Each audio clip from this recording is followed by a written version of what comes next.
Na bila shaka, na baada ya taarifa tuelekee moja kwa moja tuweze kusikia kiongozi wa ANC Musalia Mudavadi akiwa na viongozi na wachezaji wa Ingwe ama ukipenda AFC Leopards.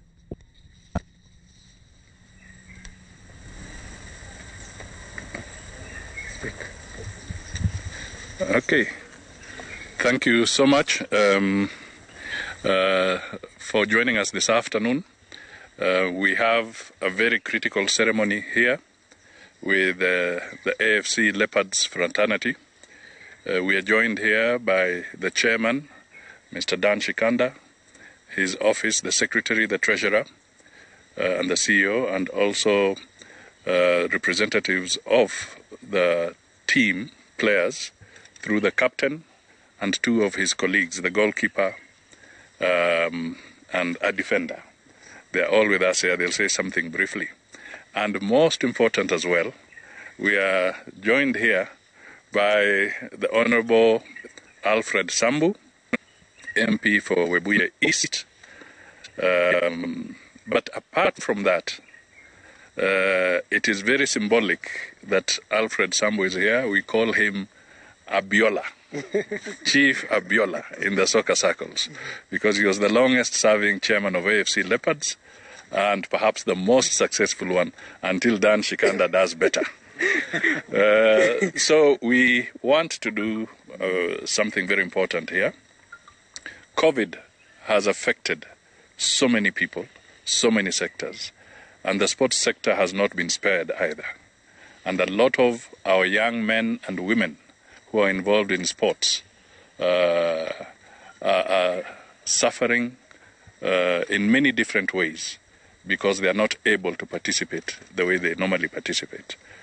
But we want to offer them a sign of hope in these trying times, and to state that many years ago, the government of Kenya did allocate land to AFC Leopards, about 20 acres of land.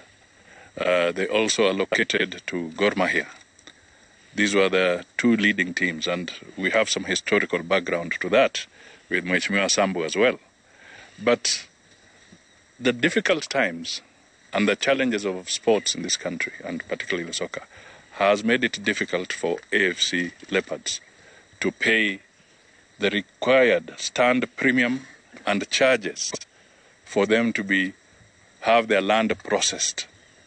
So what we are doing today is presenting the full amount that is required of 633,000 to AFC Leopards, payable to the Ministry of Lands and Physical Planning, so that they can pay for that deposit. We want AFC Leopards to have a permanent home. We want them now to lead us through their strategic plan and be able later to make sure that this sporting complex can become a center of pride for the sporting fraternity in this country. AFC Leopards has a massive following. It is an inspiration for many young people in this country and beyond. So we want to be part of that journey with the young people as we support AFC Leopards.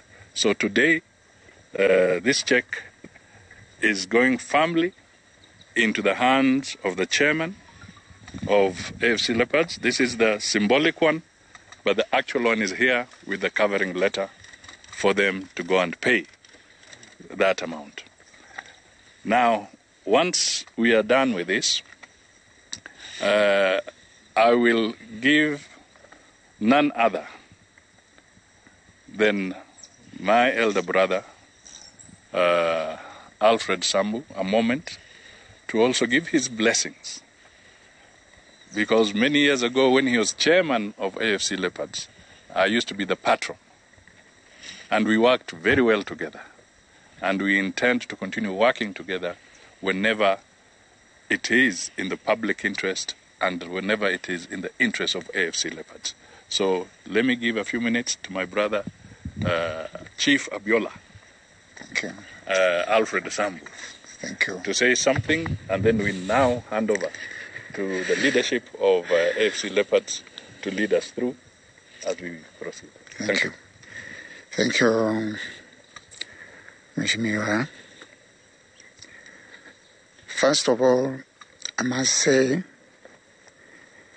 running soccer in Africa, particularly in Kenya, is not a walk in the park.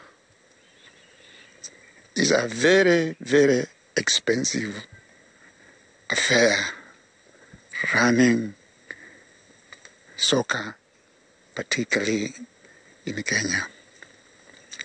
So when you have someone like Mheshimiwa Mudavadi say, okay, to know something like that,